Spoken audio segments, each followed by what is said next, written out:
Olá pessoal, aqui é o professor José Maurício trazendo para vocês novas aulas sobre sistemas operacionais. Essa é a nossa videoaula 13, onde vamos falar sobre sistemas operacionais Linux e Windows. Mais uma vez, eu sempre reitero a necessidade de verificarem o nosso conteúdo, está em nossa sala de aula virtual e complementa o material que é aqui apresentado. Então vamos lá, vamos ver um pouco mais da nossa videoaula 13, sistemas Linux e Windows. Como já vimos, um sistema operacional é um conjunto de programas cuja função é gerenciar os recursos do sistema computacional. Define qual programa recebe a atenção do processador, gerencia a memória, os recursos de memória, cria sistemas de arquivos, entre outros, fornecendo assim uma interface entre o computador, a máquina e o usuário. O sistema operacional deve ser projetado de acordo com características do hardware, as linguagens de programação e atender também às ferramentas e necessidades dos seus usuários. Essa é a sua finalidade, ser um interlocutor entre a máquina, o hardware e o usuário, os programas, aplicativos do usuário. A visão de cada tipo de usuário é o que a interface com a qual ele interage disponibiliza. Ou seja, a visão do sistema operacional para o usuário é a tela que ele vê, é aquilo que está à frente dele, com o qual ele interage. Para o usuário, existem os aplicativos e existe uma máquina para ser utilizada. O usuário está ali na camada de aplicativos, onde os utilitários, que têm a ver com a execução da máquina, fazem essa interface do que o usuário deseja com o sistema operacional. O sistema operacional faz parte do projeto da máquina, do sistema computacional, e interage sobre o hardware. Falando um pouco mais desses sistemas operacionais que são mais conhecidos, mais famosos, temos aí o sistema operacional Unix. Ele foi criado na década de 1970 por desenvolvedores da AT&T, sendo distribuído comercialmente utilizando a linguagem C a partir de 1980 e também é considerado um dos primeiros sistemas operacionais modernos. O sistema operacional Unix ele era baseado em caracteres, com interface em linha de comando, ou seja, não existia uma interface gráfica. Não é ligado a nenhuma família de processadores. Ele roda praticamente qualquer tipo de sistema, desde um grande mainframe, estações de trabalho, computadores pessoais de qualquer fabricante. E foi também, durante muito tempo, o principal sistema operacional em uso em servidores da internet.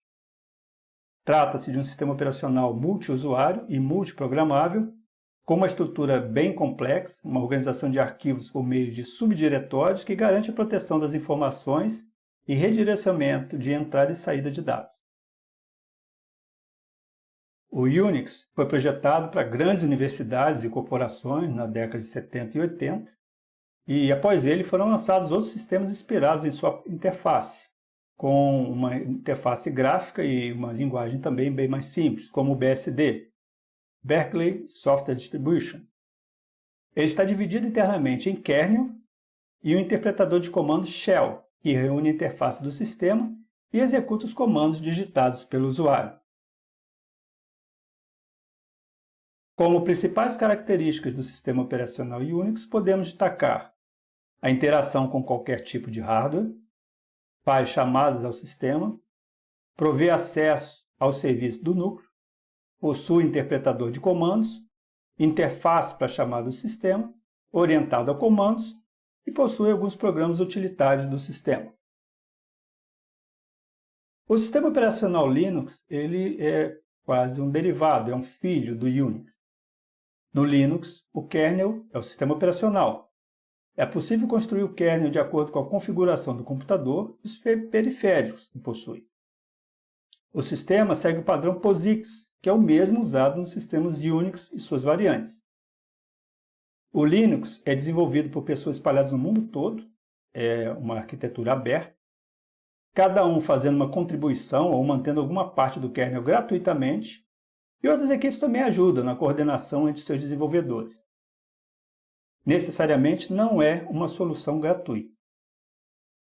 O Linux adota a GPL, que é uma licença livre, onde todos os interessados podem usá-lo e redistribuí-lo. Aliado a diversos outros tipos de software livre, como KDE, o GNOME, o Apache, o próprio Firefox, software de sistema GNU e OpenOffice, o Linux pode formar um ambiente moderno e seguro e estável para desktops, servidores e sistemas embarcados, totalmente utilizando licenças livres. Mais uma vez, existem licenças Linux que são fechadas, são pagas e mantidas por empresas. No sistema Linux, o sistema de arquivos usado é o ext3 ou ext4, que organiza arquivos e evita fragmentação. Cada distribuição tem uma característica própria, como o sistema de instalação, o objetivo, a localização de programas, nome de arquivos, configuração, etc. A escolha de uma distribuição é pessoal e depende da necessidade de cada um, das aplicações de cada um. Existem várias versões, como o Conectivo, que é o braço brasileiro da Mandriva, Kurumin, que é brasileira, Debian, BRCDD, Fedora, Gentoo, Mandriva, Red Hat, Slackware, entre outros. Quanto ao sistema operacional Windows, ele é considerado um padrão para computadores com processadores Intel. A Microsoft iniciou com um ambiente operacional para MS-DOS, que também não era inicialmente considerado um sistema operacional completo. O Windows usa uma interface gráfica que facilita o acesso ao sistema operacional. Esse sistema foi desenvolvido pela Microsoft e o seu primeiro lançamento foi feito em 1985. Atualmente está na versão 10, já migrando para a versão 11.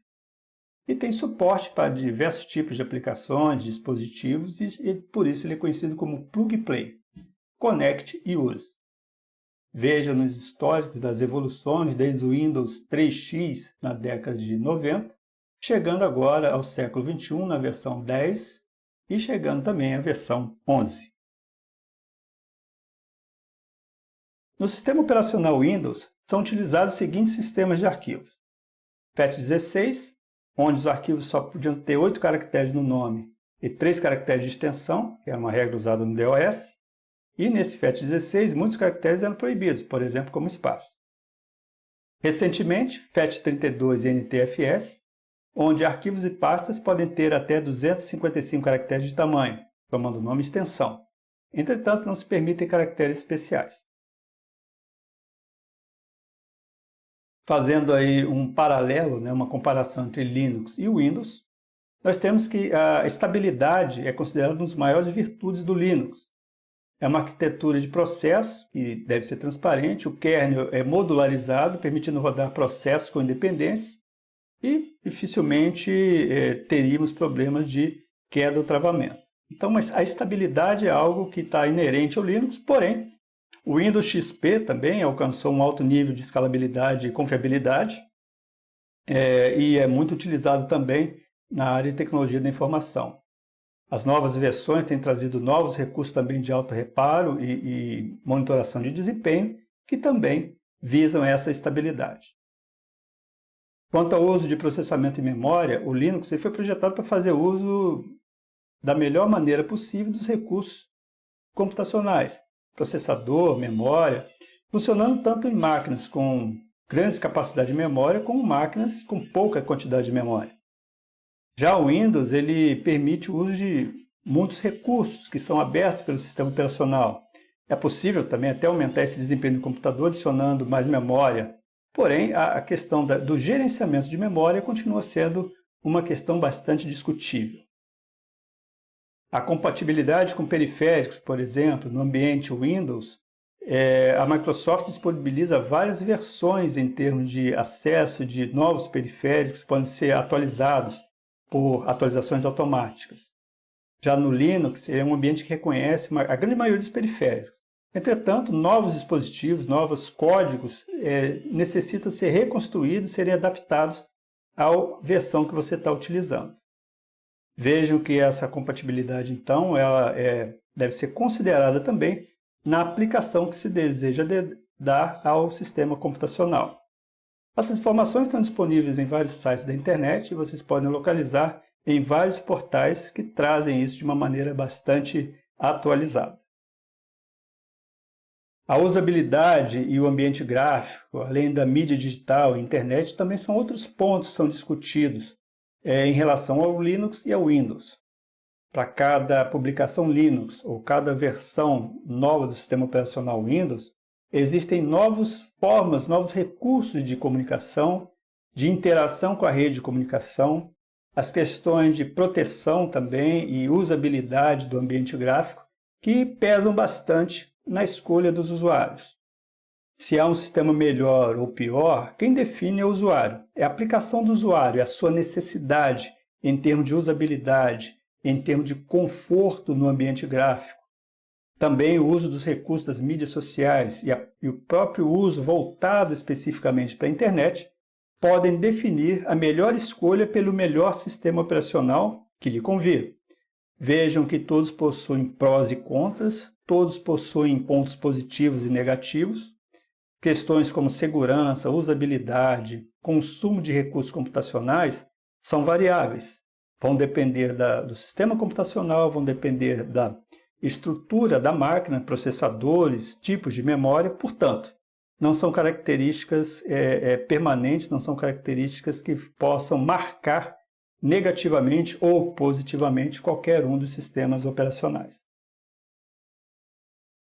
Os sistemas operacionais Linux e Windows também, uma vez comparados como recursos para ferramentas de escritórios, jogos de entretenimento ou processo mesmo de instalação de outros recursos, cabem também no mesmo tipo de avaliação. Tanto a Microsoft como fabricante dos sistemas Windows, quanto as diversas publicações Linux que existem no mundo hoje, todos se preocupam em dar flexibilidade ao sistema operacional de forma que o usuário possa aproveitar da melhor maneira possível os seus recursos. Veja que o papel principal de um sistema operacional é ser uma interface entre o ser humano e a máquina. Ele deve ser um facilitador do ponto de vista do ser humano utilizar os recursos de máquina, utilizar o seu aplicativo naquela máquina, e do ponto de vista da máquina, o sistema operacional deve ser aquele que regula o funcionamento, que é capaz de determinar a melhor utilização dos recursos, sejam memórias, sejam processadores, sejam barramentos, ou seja, traduzir de forma eficiente, tanto para o ambiente de máquina, quanto para o ambiente do ser humano, a utilização desses recursos. Portanto, o uso de jogos, o uso para entretenimento, o uso para trabalho, tudo isso vai requerer também a análise do usuário em relação à máquina, em relação aos equipamentos que ele tem disponíveis para a utilização. Bom, pessoal, espero que tenham gostado do conteúdo que foi aqui apresentado. Mais uma vez eu reitero para vocês a necessidade de verificarem o nosso material em nossa sala de aula virtual. Peço a vocês aí para darem um like lá no nosso canal Com o Professor, que depende de vocês para crescer mais. Agradeço mais uma vez a atenção de vocês e aguardo até a nossa próxima videoaula. Um abraço a todos. Até lá!